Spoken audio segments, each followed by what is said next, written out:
Welcome to Lyra Echo Stories, where every story echoes emotions, memories, and hidden truths. Step in and feel the echo of every tale. Find somewhere else to die, my father said, standing in the hallway of the house my mother bought, 6 days after we buried her. He'd already changed the locks. His new wife was already measuring the master bedroom for new curtains. He told everyone I had no claim.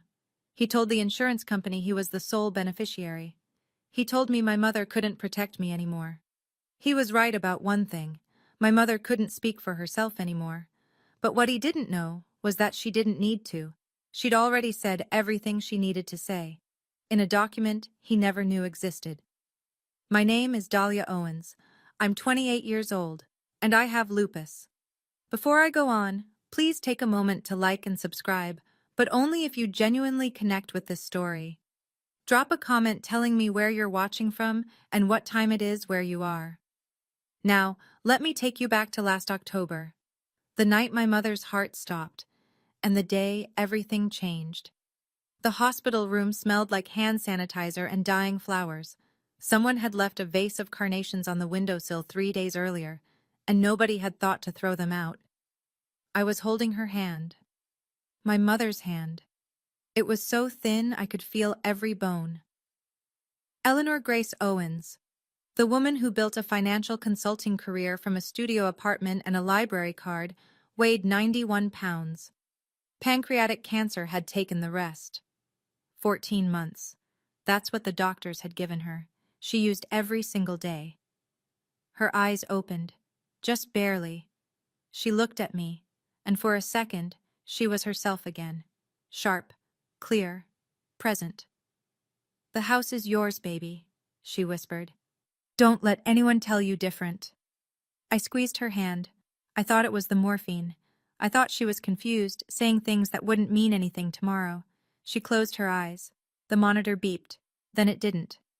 I sat there for 11 minutes before the nurse came in. I know because I counted every second. My father arrived 2 hours later. Denise was with him. His new wife, though he swore she wasn't new, swore they'd only been together a few months. She carried a designer handbag I'd never seen before. Her eyes were dry. Perfectly dry. Richard Owens stood at the foot of my mother's empty bed and said, "At least she's not suffering anymore." He didn't look at me. My hands were swollen. My knees were locked. I was in the middle of a lupus flare so bad I'd been using a wheelchair for the past week. I couldn't stand without the bed rail, and my mother, the only person who ever made sure I could stand at all, was gone. She told me the house was mine. I didn't understand then. I do now.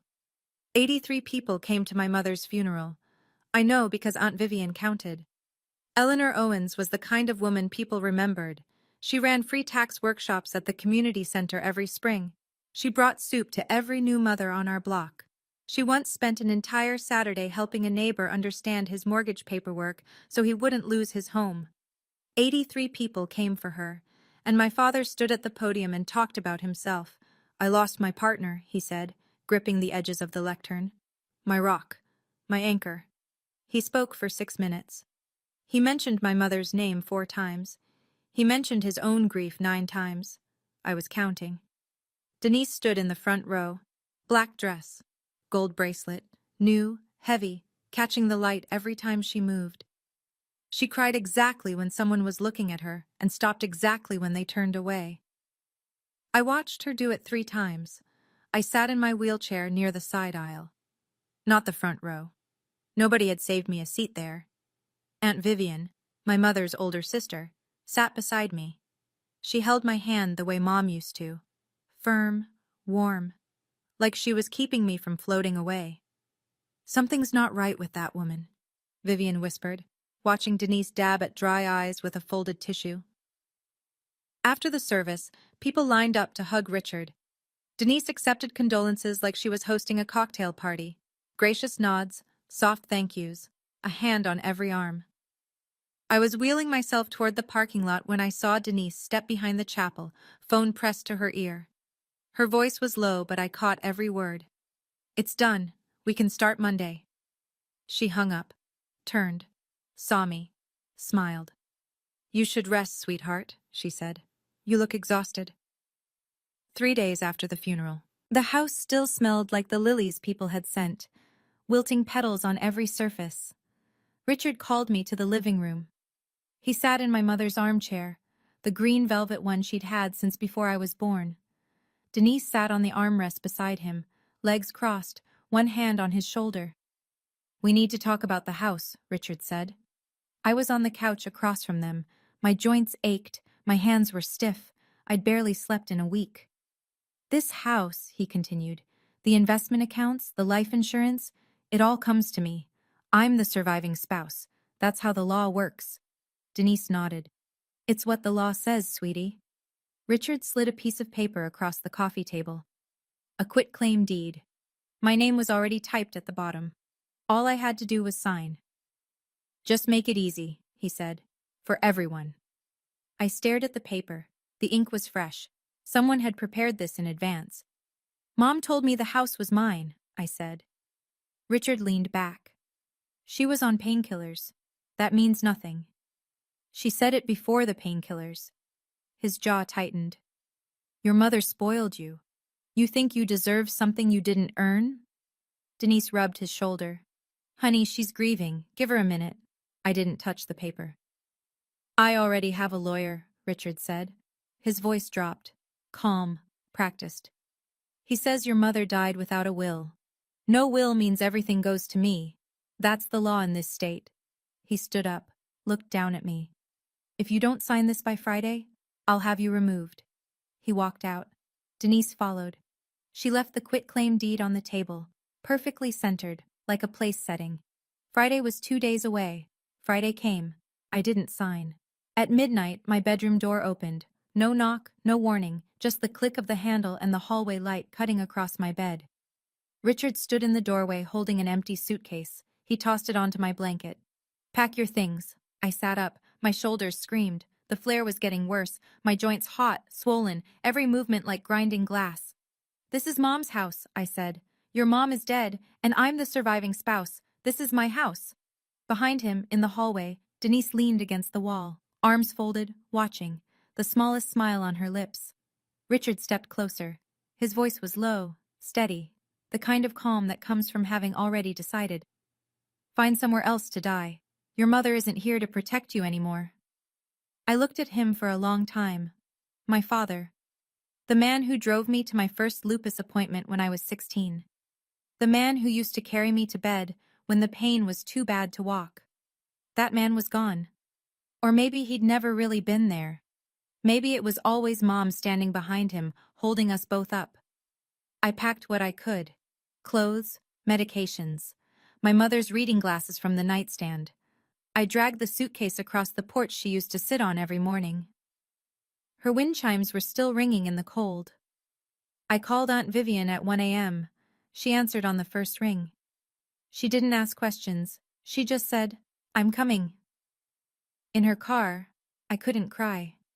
My body didn't have the energy.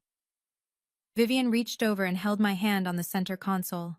"We're going to figure this out," she said. And somewhere in the back of my mind, a number surfaced. A phone number my mother had made me memorize years ago. I'd never called it. I didn't even know whose it was, until now. Aunt Vivian's guest room had yellow curtains and a quilt that smelled like cedar. I sat on the edge of the bed at 3 a.m. and tried to figure out what I had left. I opened my phone, checked my bank account. $2,112.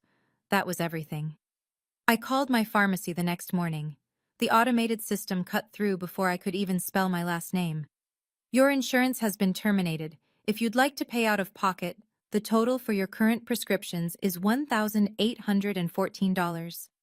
1 month of medication. Nearly my entire savings. Hydroxychloroquine, prednisone. The drugs that kept my immune system from eating my own body alive. Without them, the flares would get worse. The kidney damage would accelerate.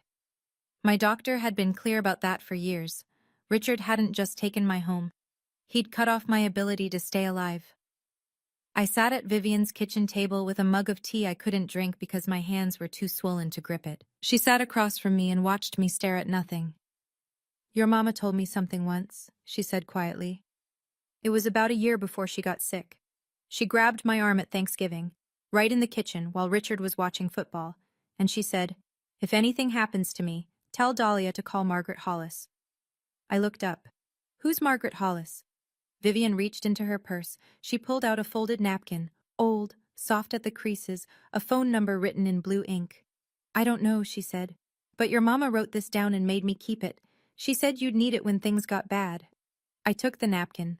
The handwriting was my mother's, neat, deliberate. Even on a napkin, she didn't rush. Things were bad. Things were as bad as they could get. Or so I thought. Richard moved fast. I'll give him that. Within a week, he'd called every relative in our family. Uncle Thomas, Uncle Gerald, cousins I hadn't spoken to since Thanksgiving 2 years ago. He called them all. His version of the story went like this. Dahlia, still grieving, became erratic. She refused to cooperate with the estate process. She left the house on her own. She was unwell, physically, and he implied, mentally. "She needs help," he told Uncle Thomas. "I tried. She wouldn't let me." Denise handled the digital side. She posted on the family Facebook group, the one Aunt Eleanor had created years ago for sharing holiday photos and birthday wishes. "We tried to help Dahlia, but she wants to do things her own way. Please pray for her." 47 reactions, hearts, praying hands, comments like, "So sorry you're going through this," directed at Richard and Denise, not at me. My phone rang for 3 days straight. Cousins, aunts, people I barely knew. "Your dad just lost his wife. Don't make this harder." "He's trying his best, Dahlia." "Maybe you should apologize." I stopped answering. Vivian fielded the calls for me while I lay on her guest bed, staring at the ceiling, feeling the inflammation crawl up my wrists like fire under the skin. One person believed me. One person out of my entire family. Vivian sat on the edge of my bed that night and handed me the napkin again. "Call that number tomorrow," she said. "First thing." I smoothed the napkin between my swollen fingers. Margaret Hollis. I didn't know her. Didn't know what she did. Didn't know what my mother had told her or why. But my mother had planned this. She'd written the number down. She'd told Vivian to remember. My mother didn't do things without a reason. I set my alarm for 7 a.m. I called at 7:15. No answer. Again at 7:40. Voicemail. 8:05. Voicemail again. At 8:22, I dialed for the fourth time. My thumb was shaking. Not from the lupus this time. 2 rings. Then a voice. Low, steady, warm in the way that courtroom voices sometimes are. Professional warmth. The kind that makes you trust someone before you know why. "Hollis and Crane, attorneys at law." I swallowed. "My name is Dahlia Owens. My mother was Eleanor." "Dahlia Owens?" The voice changed, not louder, closer. "Eleanor's daughter?" "Yes." A pause. 3 seconds. Maybe 4. I could hear a chair creak. "I've been waiting for your call." I gripped the phone so hard my knuckles turned white. "Your mother came to me 3 years ago," Margaret said. "She knew this would happen. She prepared for it." 3 years. Before the diagnosis, before the chemo, before Denise ever unpacked a suitcase in our house. My mother had walked into this woman's office 3 years ago and started getting ready for the moment I was living right now. "I can't say more over the phone," Margaret continued. "Can you come to my office tomorrow, 10 a.m.? Yes, I can." "Good. Bring your ID, nothing else." I wrote down the address with a pen Vivian handed me, my hand trembling on the paper. "Dahlia," Margaret's voice slowed. "Whatever you do, do not sign anything your father gives you. And don't tell him you called me." "I won't." "One more thing. Your mother told me you'd call when things got bad. She said I'd know because you'd sound exactly the way you sound right now." I couldn't speak. My throat closed around something that felt like a fist. "She also told me to tell you, you're going to be okay." The line clicked. I sat on Vivian's kitchen floor with the phone against my chest and breathed.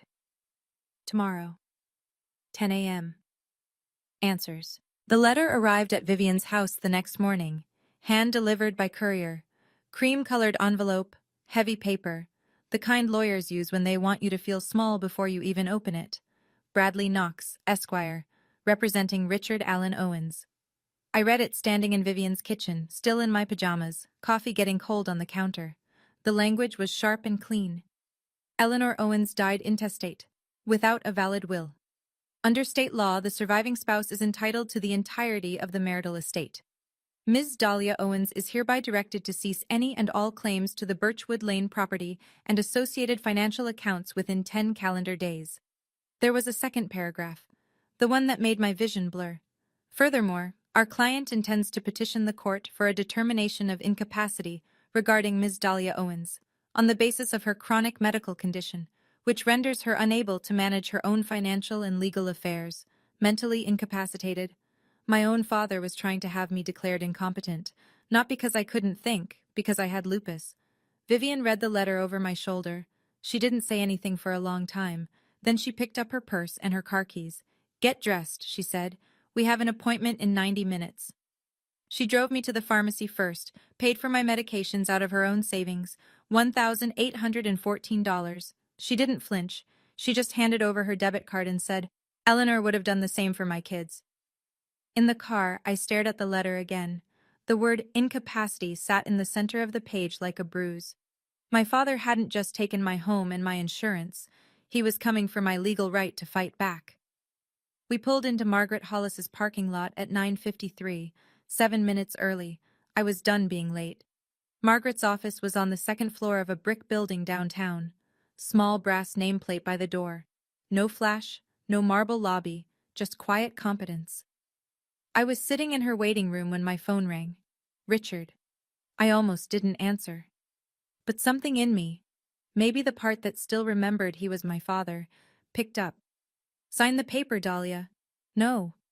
You have nothing, no money, no job, no insurance. I have rights. You have lupus, that's all you have." The words landed like a slap, clean, deliberate. He'd practiced that. "Mom wouldn't want this," I said. "Your mom is gone, I'm what's left. Then I'll talk to a lawyer." Silence. Long enough that I could hear Denise whispering something in the background. "What lawyer?" he finally said. "With what money?" I hung up. My hand was trembling. I set the phone face down on the chair beside me and pressed my palms flat against my thighs until they stopped shaking. The receptionist looked at me. She didn't say anything, but she pushed a glass of water across the counter. Vivian was sitting beside me. She'd heard the whole thing. "What did he say?" she asked. I looked at her. "He doesn't know yet." Vivian studied my face. She nodded slowly. She understood. At 10 a.m. exactly, the inner door opened. A woman stood there, early 60s, silver-streaked hair pulled back, reading glasses perched on her nose. She wore a gray blazer over a white blouse. No jewelry except a thin watch. She looked like the kind of person who never raised her voice because she never needed to. "Dahlia," she smiled. Not the sympathetic smile people had been giving me for weeks. A real one. Warm and sure. "I'm Margaret Hollis. Your mother was one of my closest friends. Come in." I spent 2 hours in Margaret's office that morning. She told me things I'll share with you soon. But first, I need to tell you what happened while I was there. Because Denise wasn't sitting still either. My phone buzzed as I was leaving Margaret's building. Dr. Nathan Briggs, my rheumatologist, the man who'd been treating my lupus for 6 years. He never called unless something was wrong. "Dahlia, I need you to know something." His voice was careful, measured. "A woman called my office this morning, identified herself as Denise Owens, said she was your stepmother and legal guardian." I stopped walking. Vivian held my arm. "She requested a full copy of your medical records, treatment history, psychological evaluations, medication lists, everything." "What did you tell her?" "I told her no. HIPAA doesn't allow it. She's not your guardian. She's not on any of your forms." He paused. "But Dahlia," she was specific. She asked about cognitive function. She asked if your condition affects your decision-making. My stomach dropped. "They're building a case," Dr. Briggs said quietly. "They want documentation that says you can't take care of yourself." I leaned against Vivian's car. The October wind bit through my coat. "Can I give you some advice?" he said. "Not as your doctor. As someone who's watched you fight this disease for 6 years." "Yes." I can't tell you what to do, but I can tell you, protect yourself. I thanked him, hung up, told Vivian everything. She gripped the steering wheel until her knuckles went pale. That woman is evil. That night, I sat on Vivian's guest bed and wrote down everything. Every conversation, every date, every dollar, everything my mother had ever said about the house, the accounts, the future. And I remembered something else, a sentence from years ago, when Mom thought I was asleep on the couch. Everything's in my name, baby, not his, mine. She'd been talking to someone on the phone. I never knew who. Now I was beginning to understand. Let me take you back to that morning in Margaret's office, the part I skipped. The room was small, but warm. Bookshelves floor to ceiling, legal texts with cracked spines. On the wall behind her desk, a framed photograph. Two young women on a college lawn, laughing. One was Margaret. The other was my mother, 20 years old, with her whole life ahead of her. Margaret caught me looking at it. Fall of '84, she said. Your mother was the smartest person I ever met, and I went to law school. She sat down, opened a drawer, pulled out a leather folder, thick, worn at the corners. Your mother came to me 3 years ago, she said, right after she found text messages on Richard's phone. Messages from Denise. I felt the room tilt. 3 years ago? That was before she was even diagnosed. Exactly. Margaret folded her hands on the desk. She came to me and said, I need to make sure Dahlia is taken care of, no matter what happens to me. She wasn't sick yet, but she was clear-eyed. She saw what Richard was becoming. Margaret opened the folder. Inside I could see stacked documents, tabbed and labeled. She didn't show me the contents. Not yet. Your mother put everything in order, Dahlia. The house, the accounts, everything. What do you mean, everything? She held up a sealed manila envelope. Heavy. Official. My mother's handwriting on the front. Just my name. Dahlia. Your mother wrote this for you, but you'll hear it at the reading. The reading? The formal reading of her will. Margaret leaned forward. Which I will be scheduling within the next 2 weeks. Every relevant party will be required to attend. She paused. Let the weight of it settle. Your mother wasn't afraid of dying, Dahlia. She was afraid of what would happen to you after. I couldn't touch the envelope. I could only stare at my name in her handwriting and feel my chest crack open. Margaret gave me a glass of water. I drank half of it before I realized my hands had stopped shaking. Here's what you need to understand, she said. Your father's lawyer is claiming Eleanor died intestate, without a will. That's the foundation of everything he's doing. The quitclaim deed, the insurance claim, the incapacity petition. All of it rests on the idea that your mother left nothing behind. She tapped the leather folder. He's wrong. Margaret explained it piece by piece. My mother had executed a formal last will and testament 3 years ago. It was notarized by a retired judge, Judge Patricia Henley, a personal friend of Margaret's. 2 independent witnesses signed. And Eleanor had recorded a video statement to accompany it, confirming her wishes in her own voice, on camera, while healthy and lucid. This will is airtight, Margaret said. No competent attorney would challenge it. My mind was spinning. 3 years. My mother had spent 3 years preparing for this and never said a word to me. She also left a handwritten letter, Margaret added. She wanted everyone to hear it. Everyone? At the reading. I'll send formal notice to Richard, to his attorney, and to the relevant family members. They'll all be in the room. I sat with that. The image of Richard, sitting in a room, hearing my mother's words read aloud, words he didn't know existed. You don't have to fight, Dahlia.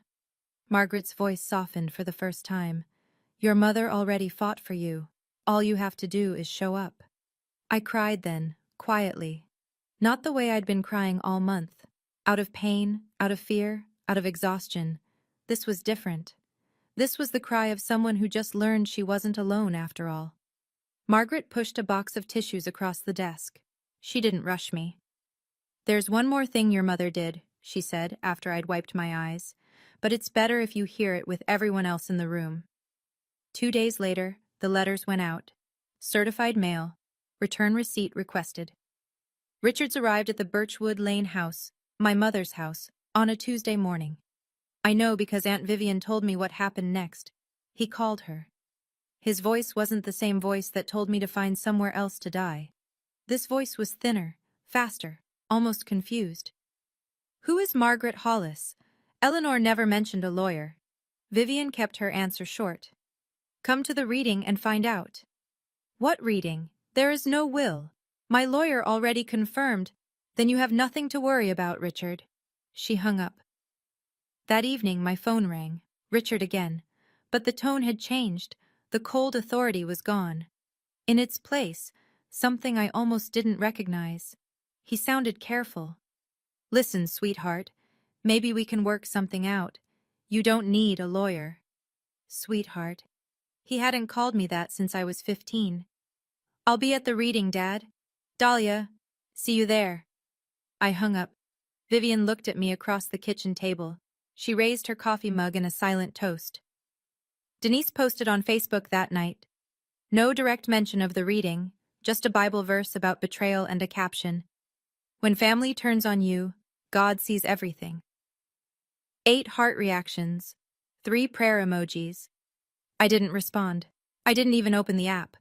I was sitting on Vivian's couch, making a list Margaret had asked me to prepare. Dates, events, things my mother had said. Margaret had also called me that afternoon with an update. Richard had hired a second lawyer, Carl Myers, a specialist in estate disputes.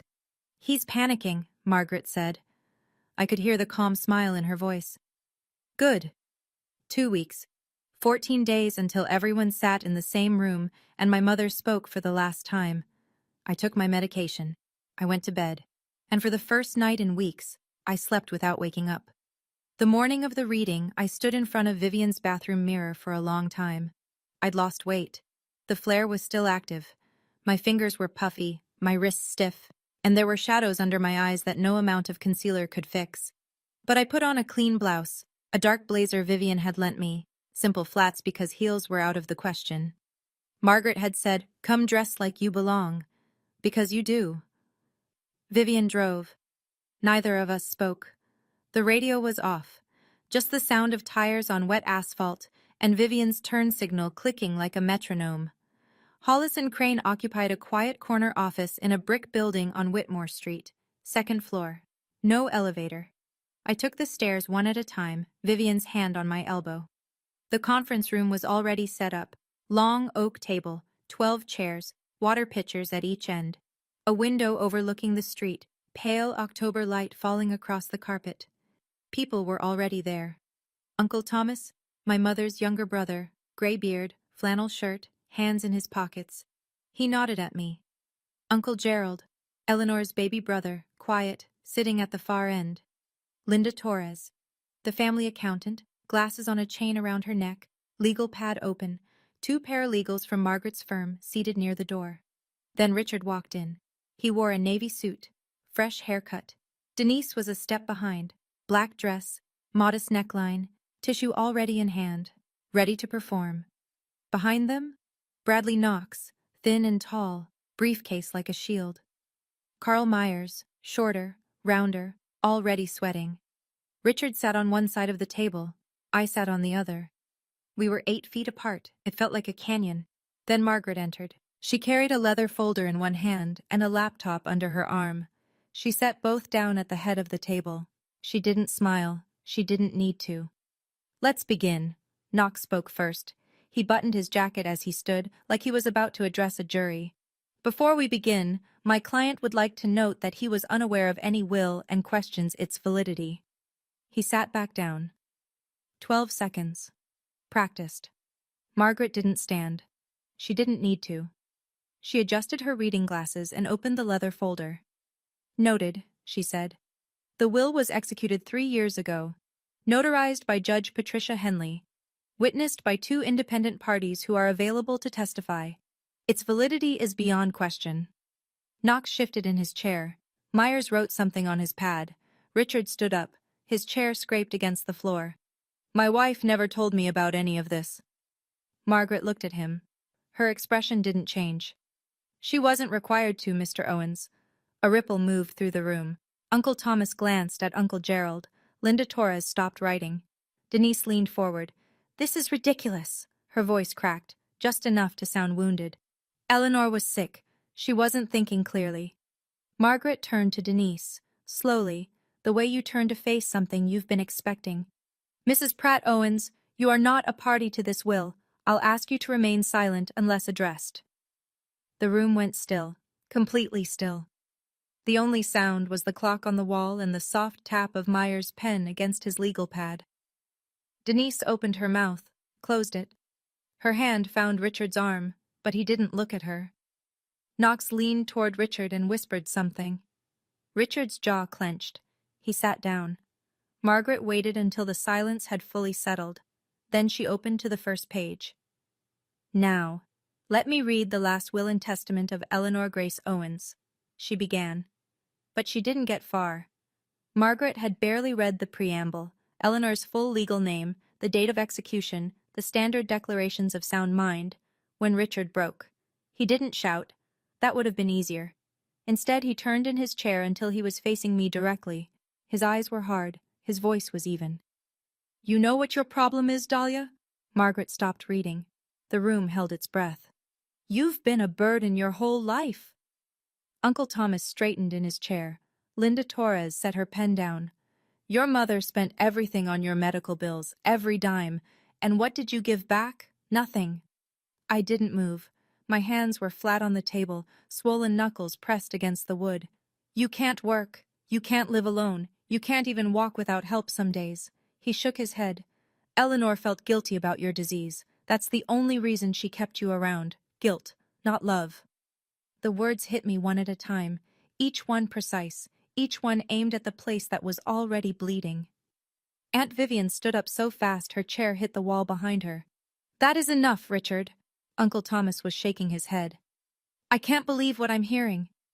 Denise placed her hand on Richard's arm. "Honey, calm down." Her voice was gentle, concerned, but her eyes were bright, alert. She wanted this. She wanted every word of it on the record. What she didn't know, what nobody in that room knew yet, was that Margaret's paralegal had been recording since the moment the meeting began. Standard procedure for contested estate proceedings in this state. Perfectly legal. I looked at Margaret. She gave me the smallest nod, barely a movement, just enough, and I knew. My mother was about to speak. Margaret let the silence stretch. She didn't rush it. She let every person in that room sit with what Richard had just said. Then she spoke. Quietly. The way a surgeon speaks before the first cut. "Are you finished, Mr. Owens?" Richard said nothing. His chest was rising and falling. Denise was still holding his arm. "Good." Margaret placed both hands on the document. "Because your wife had something to say about all of that." She turned to the first substantive page. The room was so quiet I could hear Uncle Gerald's breathing from the far end of the table. Margaret read, "I, Eleanor Grace Owens, being of sound mind and body, hereby declare this to be my last will and testament, revoking all prior wills and codicils." She continued through the standard clauses, executor designation, revocation language, state compliance. I watched Richard's face. He was still, waiting. Then Margaret reached the first bequest. "To my daughter, Dahlia Marie Owens." Richard sat forward. Denise stopped dabbing her eyes. "I leave the family residence located at 417 Birchwood Lane, which has been held in the Eleanor G. Owens Revocable Living Trust since 2021. Richard's mouth opened. "What?" Margaret continued without pausing. "The property was transferred into the trust on March 14, 2021. The trust names Dahlia Marie Owens as sole beneficiary upon my passing." "That's impossible." Richard gripped the edge of the table. "My name is on that deed. I signed—" "Your name was never on the deed, Mr. Owens." Margaret looked up from the page. Her glasses caught the light. "The property was purchased with Eleanor's separate funds in 2014. It was always Eleanor's separate property. The trust simply formalized that." The color left Richard's face. Not slowly. All at once, like someone had pulled a plug. Margaret turned the page. "And that's just the house. Shall I continue?" Margaret continued. The life insurance policy through Pacific Mutual. Face value, $2,100,000. Beneficiary, Dahlia Marie Owens. Designated 3 years ago. Confirmed by the insurer. Richard turned to Knox. Knox shook his head. He was already writing. The Vanguard investment portfolio, valued at approximately $4,200,000, held within the Eleanor G. Owens Revocable Living Trust. Sole beneficiary upon death, Dahlia Marie Owens. Uncle Thomas leaned back in his chair. His eyes were wide. The individual retirement accounts at Fidelity, current value approximately $1,800,000. Designated beneficiary, Dahlia Marie Owens. Linda Torres, the accountant, was flipping through her own notes. She looked up at Margaret. Margaret met her gaze and nodded. Linda nodded back. The numbers were clean. The savings account at First National, containing approximately $850,000. Originally a joint account. Eleanor separated it into an individual account on June 12, 2022. The balance passes to Dahlia Marie Owens. Margaret paused. She turned one more page. To Vivian Louise Perry, my beloved sister, $500,000, with my gratitude for a lifetime of love. Vivian pressed her hand to her mouth. She hadn't known. To the Lupus Research Alliance, $200,000, in honor of my daughter's strength. Margaret set the page down. She removed her glasses, looked directly at Richard. To Richard Allen Owens, my husband, $50,000. As a gesture of goodwill and to fulfill my legal obligation to acknowledge his existence in this document. $50,000, out of everything. Richard was gripping the table with both hands. His knuckles were white. Denise sat beside him, perfectly still, staring at the document like it was written in a language she didn't speak. Margaret closed the page. Ms. Torres can confirm all transfers, designations, and trust documents are in order and have been independently verified. Linda Torres spoke for the first time. Confirmed. Richard was on his feet before Margaret finished setting the document down. This is fraud. His voice bounced off the walls. She forged this. Eleanor would never... Knox grabbed his arm. Sit down. He said it twice. Sit down, right now. Richard didn't sit. His hand was pointed at the folder like it was a weapon. Knox turned to Margaret. His voice was controlled, but I could see the strain in his jaw. Can we verify the witnesses? Judge Patricia Henley notarized it personally, Margaret said. She didn't blink. I have her signed attestation. Would you like to call her? Knox didn't answer. He didn't need to. A sitting judge's notarization was a fortress. He knew it. Myers knew it. Everyone in that room with a law degree knew it. Richard spun toward me. You put her up to this. Spit at the corner of his mouth. You manipulated a dying woman. I looked at him, my father. His face red, his hands shaking, every mask gone. I spoke for the first time since the meeting began. My voice was steady. I don't know how. Mom did this 3 years ago, before she was even sick, before Denise moved in. The words hung in the air. I watched them land on every face around the table. Uncle Thomas nodded slowly. Uncle Gerald closed his eyes. Denise stood up. Tears streaming now, real or manufactured, I couldn't tell anymore. This family is tearing itself apart. Eleanor wouldn't want this. Aunt Vivian didn't even look at her. Sit down, Denise. You didn't know Eleanor. I did. Denise froze, then sat. Knox leaned close to Richard's ear. I was near enough to hear the whisper. We can't contest this, not with a judge's notarization and video evidence. Richard looked at Knox the way a drowning man looks at a life raft that's floating away. Video? He said. What video? Margaret opened the laptop. Eleanor recorded a video statement to accompany the will, Margaret said. She positioned the laptop so the screen faced the center of the table. She asked that it be played in full. She pressed play. And there she was, my mother, sitting in the living room at Birchwood Lane, the green velvet armchair, the same one Richard had claimed as his, late afternoon light through the window. Her hair was still thick, her face still full. This was before the cancer, before the chemo hollowed her out. She was wearing the blue cardigan I'd given her for Christmas 3 years ago. "If you're watching this," she said, "then I'm gone." Her voice was clear, calm. The voice I remembered from bedtime stories and doctors' waiting rooms, and every single night she sat beside me during a flare, rubbing my hands until I could sleep. And I'm guessing Richard is sitting in that room right now, angry. I looked at Richard. He flinched, just slightly, like she'd tapped him on the shoulder from somewhere he couldn't see. "I want Dahlia to know something." Mom looked directly into the camera. "You were never a burden. You are the best thing I ever did. Your lupus doesn't define you. Your heart does." Aunt Vivian grabbed my hand under the table. "I put everything in your name because I trust you. Not because I don't love your father, but because I know what happens when grief meets greed." She paused, took a breath. "Richard, if you're listening, I hoped you'd prove me wrong. I really did." Uncle Thomas wiped his eyes with the back of his hand. Uncle Gerald's head was bowed. Linda Torres had stopped writing entirely. Richard stared at the screen. His jaw was locked. His hands were flat on the table. He didn't move. Denise's eyes drifted toward the conference room door, and then my mother said, "There's one more thing I need to say. About Denise." My mother's face on the screen didn't change. She didn't look angry. She didn't look bitter. She looked like a woman telling the truth because she wouldn't get another chance. "Denise," she said, "I know you've been seeing Richard since before my diagnosis. I found the messages on his phone 2 months before I went to see Margaret." The room stopped breathing. I turned to look at Denise. The tissue was frozen against her cheek. Her eyes were fixed on the screen.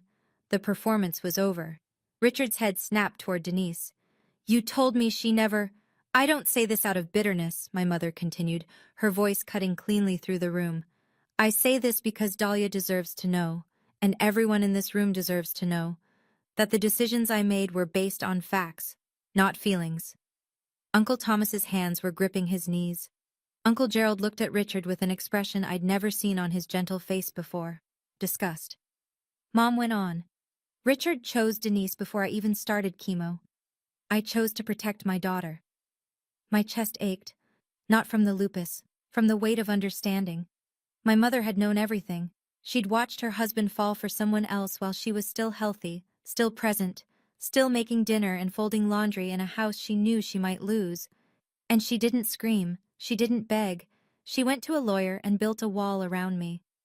"Dahlia," Mom said. She smiled then. Small, sad, beautiful.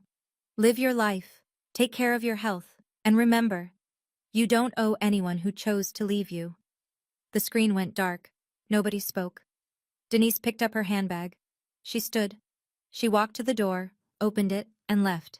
She didn't look at Richard. She didn't look at anyone. Richard sat alone on his side of the table. No wife, no new wife, just a man in a navy suit, staring at a closed laptop with 12 people watching him become exactly what my mother said he would. Margaret closed the laptop. She placed her glasses back on. When she spoke, her voice was the same as it had been at the start. Measured, professional, utterly unshakable. "The trust transfers effective immediately.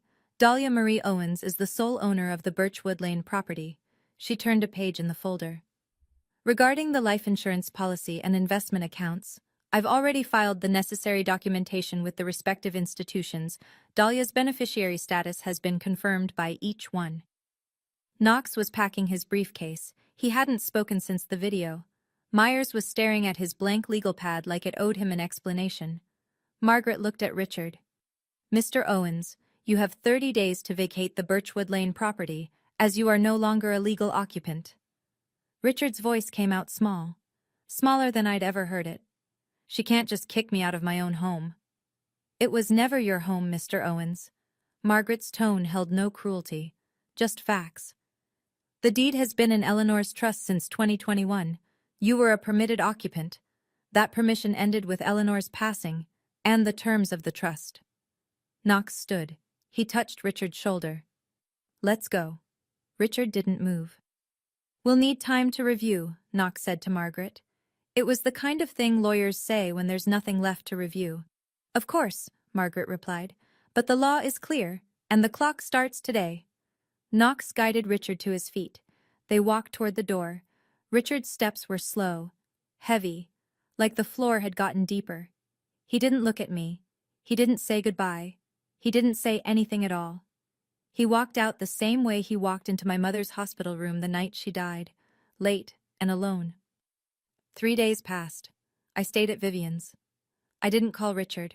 I didn't check Facebook. I took my medication, kept my appointment with Dr. Briggs, and read a book my mother had left on her nightstand, a novel about a woman who sailed around the world alone. Mom had dog-eared page 212. On the fourth morning, my phone rang. Richard. I almost let it go to voicemail, but I answered, because I wanted this to be the last time. His voice was different. Not the commanding voice from the living room. Not the cold voice from midnight. This was the voice of a man who had run out of people to stand behind. Dahlia, I'm your father. You can't just throw me out. You threw me out at midnight, when I was sick, in the cold. I was angry. I wasn't thinking straight. You told me to find somewhere else to die. Silence. I could hear him breathing. Denise made me. No. My voice didn't waver. You're a grown man. You made your own choices. More silence. Longer this time. I could picture him sitting in Mom's kitchen, at Mom's table, in Mom's house. For 30 more days. I'm not doing this out of revenge, Dad. I meant it. I needed him to hear that. I'm doing this because Mom wanted me safe, and you showed me exactly why she was right. He started to say something. I didn't wait for it. You have 30 days. Margaret's firm will help you find housing if you need it. Dahlia. Goodbye, Dad. I ended the call, set the phone on the kitchen counter. My hand was trembling, not from lupus this time, just from the ordinary pain of closing a door on someone who should have been holding it open for you. Vivian was standing in the doorway. She didn't ask what he said. She just walked over and held me. 30 days later, I turned the key in my own front door.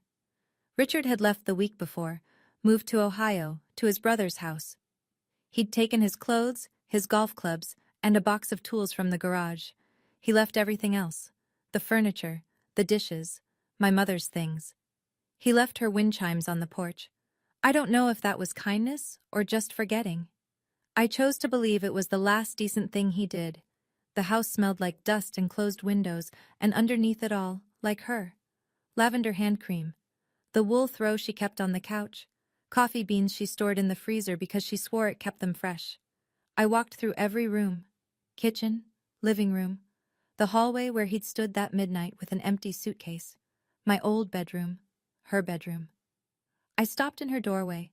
The green velvet armchair was where she'd always kept it, by the window, angled toward the garden. On the nightstand beside her bed was something I hadn't expected. A journal, leather-bound. My mother's handwriting on the first page. I opened it. Page after page. Letters. All to me. Dated over 14 months. The entire length of her illness. Some were long, some were just a few lines. She wrote about the weather, about a cardinal that visited the bird feeder every morning, about how she could hear me sleeping through the wall and it was the most comforting sound in the world. The last entry was dated 1 week before she died. The handwriting was shaky, uneven, but still hers. You're going to be okay, baby. I made sure of it. I sat on her bed. I held the journal against my chest. And I cried. Not from grief, not from anger, not from relief. From the simple, overwhelming knowledge that I was loved by someone who planned for a future she would never see. The wind chimes on the porch sang through the open window, and for the first time in months, I could breathe. Here's what happened to everyone after that room emptied. Richard moved to Columbus, Ohio. He stayed with his older brother, Gary, in a 2-bedroom apartment off the interstate. He had $50,000. After Knox's legal fees and Myers's consultation charges, $12,000 between them, he had 38. No house, no investments, no wife. Denise left the reading that day and didn't come back. Not to the house, not to Richard's phone calls, not to anything. 2 weeks later, Richard came home to Birchwood Lane, while he was still within his 30 days, and found her closet empty, every piece of jewelry, every shoe, gone. She filed for separation the same week.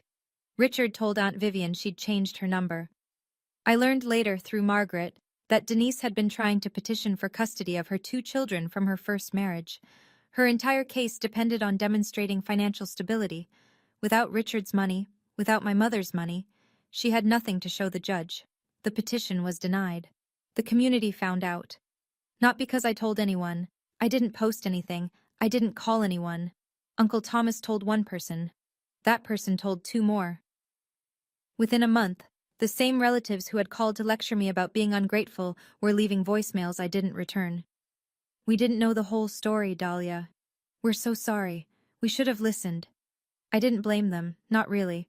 Richard had told a good story. He always did. But the truth was louder. It always is. It just takes longer to arrive. I didn't need the world to know what happened.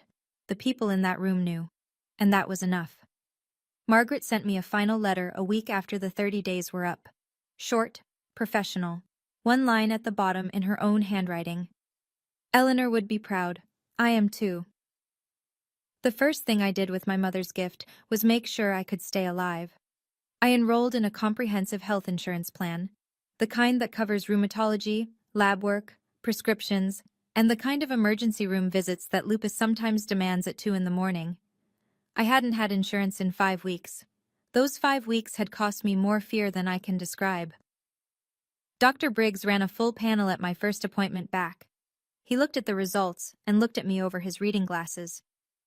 Your labs are better than they've been in 2 years. He set the chart down. Stress kills, Dahlia. Peace heals.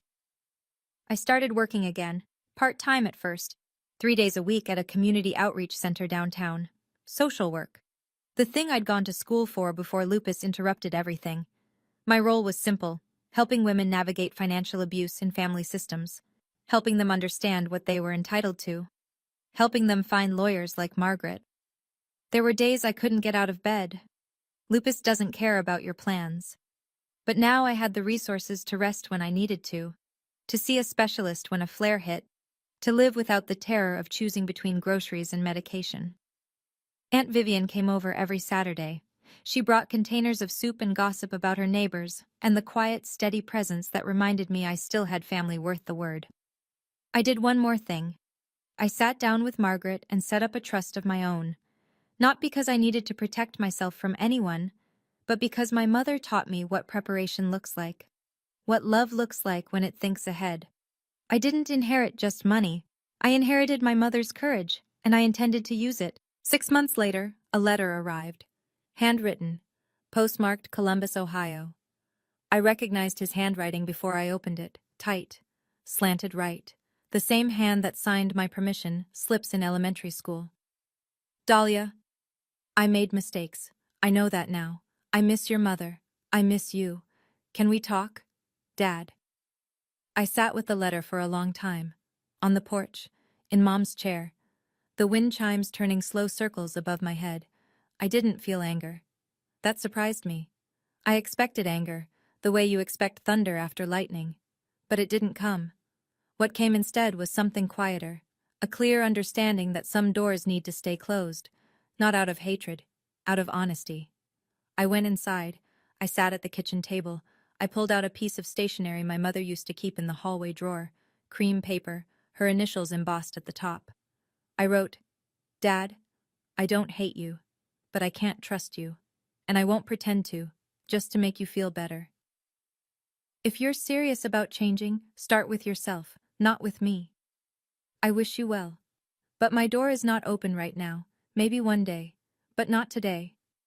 I folded the letter, sealed the envelope, wrote his address, walked it to the mailbox. I didn't shut the door forever.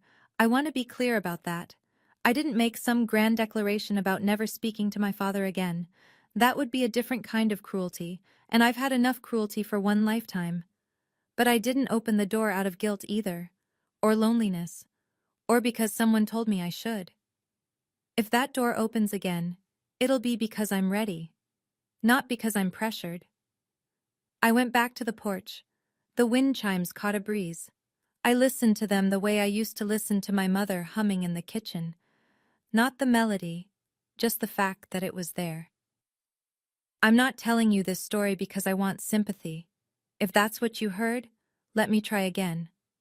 I'm telling you because somewhere out there, someone is listening to this at 2 in the morning. Maybe on their phone, maybe through earbuds so nobody else hears. And maybe that person just lost someone they love. Or maybe they're being told they're a burden. Or maybe their family is fighting over things that should be sacred, a house, a promise, a name on a piece of paper. If that's you, I want you to hear this. My mother taught me that love isn't just words. Love is preparation. It's sitting in a lawyer's office when you're healthy and thinking about what happens when you're not. It's putting someone's name on a trust they don't even know about, because you know the storm is coming and they'll need shelter. If you have a sick child, a vulnerable parent, a family member who depends on you, please talk to a lawyer, set up a trust, write a will, name your beneficiaries, don't leave it to chance. Don't assume the people around you will do the right thing when you're gone. Some will, some won't, and by then, you won't be there to find out. And if you're the one being told you're not enough, that you're a burden, that your illness makes you less, that you should be grateful for scraps instead of standing up for what's yours, hear me clearly. You are enough. Your illness doesn't make you less. Your need for help doesn't make you weak. Anyone who uses your vulnerability against you has told you exactly who they are. Believe them. My mother believed in me from a leather chair in a lawyer's office 3 years before she died. She never told me. She just did it. That's the kind of love that outlives everything. It's spring now. I'm sitting on the front porch of 417 Birchwood Lane. My porch, my house. The house my mother bought, protected, and gave to me. Not with a speech, but with a signature on a Tuesday afternoon that nobody knew about. There's a cup of tea on the railing, chamomile, Mom's favorite. I don't even like chamomile, but I buy it anyway. The smell of it is the closest I get to sitting next to her. My mother's journal is on the table beside me. I've read every page, some of them twice. Some of them so many times the ink is starting to fade where my thumbs hold the paper. I keep it close, not because I need to read it again, because the weight of it in my hands feels like her hand in mine. Lupus is still here. It will always be here. Last Tuesday was bad. My knees locked up and I spent the morning on the kitchen floor waiting for the prednisone to work. But I have insurance now. I have a doctor I trust. I have a body that fights me, and a life that's finally worth the fight. In the garden, something catches my eye. Along the back fence, where the sunlight hits first in the morning, a row of tulips, red and yellow, tall and open. My mother planted them last spring, 9 months before she died. She was already in treatment, already losing weight, already tired in a way that sleep couldn't fix. But she knelt in the dirt with a trowel and planted bulbs she knew she would never see bloom. She planted them for me. My mother planted tulips she'd never see bloom. That's what love looks like. I close the journal. I lean back in the chair. The wind chimes sing. And somewhere, I don't know where, I don't know how, she knows I'm okay. So that's my story. It's not about money, it never was. It's about a mother who loved her daughter enough to fight from beyond the grave. It's about a woman who saw the worst coming and built a shield out of paperwork and preparation and the quiet, stubborn belief that her child deserved better. If you've ever been underestimated, discarded, or told you don't matter, I hope this story reminded you of something simple. Someone sees you. Someone believes in you, even if they're not here to say it anymore. And if they were anything like my mom, they already made sure you'd be okay. You just might not know it yet. If this story touched your heart, let me know in the comments. What was the moment that hit you the hardest? If you've ever had to set boundaries with family, type, "I stood my ground" below. Hit like if you believe every parent should protect their child's future. And check the description for more stories like this one. I'll see you in the next one.